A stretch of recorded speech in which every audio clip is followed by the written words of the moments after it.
Hello mga kakopya, kumusta kayo? Ngayon ay magluluto tayo ng buto-buto from Farm Choice. 50% po yan siya, so 300, 50%, so 150 lang po yan. Sa Landers namin po nabili. Tapos yan, hinugasan po natin ng maigi. Pagkatapos ko po hugasan isang beses, so hugasan po natin ng pangalawang beses. Tapos ayan po, pagkatapos po natin hugasan ng pangalawang beses, sinagyan ko na po yan ng asin. Yes po, naglalagay po agad ako ng asin pagkatapos ko po hugasan po yung karne or yung isda. Okay?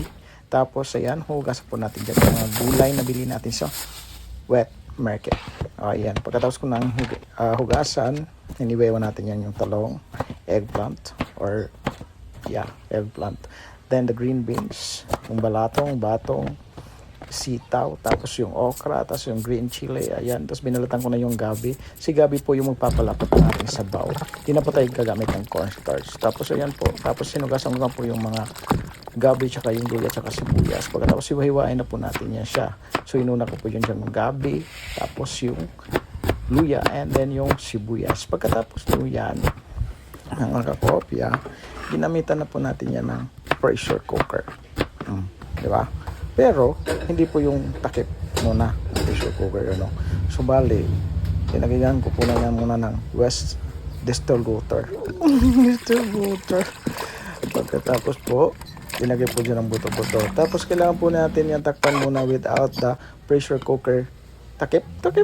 Tapos, para matanggal po natin yung impurities. Pagkatapos po, linagay po natin dyan yung gabi, kakopya. Tapos tinagpan po natin ng pressure cooker in 10 minutes. Tapos ayan, pinatay ko na po yung takip. Then ilalagay na po natin ng sibuyas tsaka luya. Pagkatapos pagkakulo ulit, linagay po natin dyan yung mga gulay na, yung okra tsaka yung batong sitaw. And then yung talong at tsaka yung green chili. Pagkatapos ang ating pampaasim. Ayan na, nor seasoning sa gabi. Kaway kayo dyan. Ayan po, pagkatapos ayan na, luto na siya. Ganyan lang, kabilis. Magluto ka na. Bye-bye, good luck. Ingat, mag-ingat po kayo. Huwag po kayo magkakasakit. Bye-bye po.